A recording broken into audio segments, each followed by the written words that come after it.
Vadakkanchery boys higher secondary സ്കൂളിൽ film club ഉദ്ഘാടനം ചെയ്തു.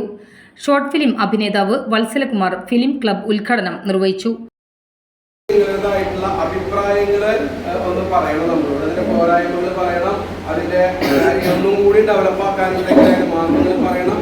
നമ്മുടെ വടക്കാഞ്ചേരി കൂട്ടം മാത്രമാണ് ഇതിനുള്ളത് കേട്ടോ. ഷോർട്ട് ഫിലിം നിർമ്മാതാവ് രാജീവ് വടക്കാഞ്ചേരി, ക്യാമറ സംവിധാനം എന്നിവ നിർവഹിക്കുന്ന നിതിൻ പി സുഭാഷ് എന്നിവർ ചടങ്ങിൽ സംബന്ധിച്ചു. ഞങ്ങളൊക്കെ പഠിക്കുന്ന കാലത്ത് ഇത്തരത്തിലുള്ള ഒന്നും നമുക്ക് അനുഭവം ഉണ്ടായിരുന്നില്ല. ആ ഒരു അർത്ഥത്തിൽ നിങ്ങളൊക്കെ വളരെ ഭാഗ്യവാന്മാരാണ്. കാരണം എന്താണ് ഫിലിം.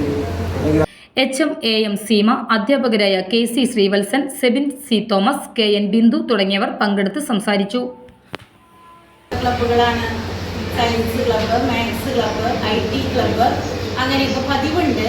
ഫിലിം ക്ലബ്ബ് കുറച്ച് വർഷങ്ങൾക്ക് മുമ്പ് നമ്മുടെ ഇവിടെ ഉദ്ഘാടനം ചെയ്തിരുന്നു.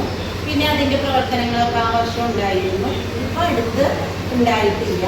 അപ്പോൾ ഈ വർഷം പുതിയതായിട്ടാണ് നമ്മൾ ഫിലിം ക്ലബ്ബ് ഉദ്ഘാടനം ചെയ്യുന്നത്. കുറച്ചു കാലമായി. അപ്പോൾ അതിൻ്റെ തുടർച്ച എന്നുള്ളതാണ് നമ്മൾ ഇന്ന് ഒരു ഉദ്ഘാടനം നമ്മൾ സംഘടിപ്പിക്കുന്നത്. അപ്പോൾ ഈ ക്ലബിൻ്റെ ഉദ്ദേശം, ഈ ക്ലബിൻ്റെ പേര് തന്നെ നിങ്ങൾക്കറിയാം, ഫിലിം ക്ലബ്ബാണ് അല്ലേ. ഇതിൻ്റെ ഉദ്ദേശം എന്താണെന്ന് നിങ്ങൾക്കറിയാം. ഇത് നമ്മൾ ഭാവിയിൽ നിങ്ങൾ ഏതെങ്കിലും ഒരു സിനിമയിലേക്കോ അല്ലെങ്കിൽ ഷോർട്ട് ഫിലിമിലേക്കോ അല്ലെങ്കിൽ ഏതെങ്കിലുമൊക്കെ സമൂഹ മാധ്യമങ്ങളിലെ ഒക്കെ ക്യാമറമാനോ എഡിറ്റർമാരോ അങ്ങനെയൊക്കെ ആയിട്ട് മാറുമ്പോൾ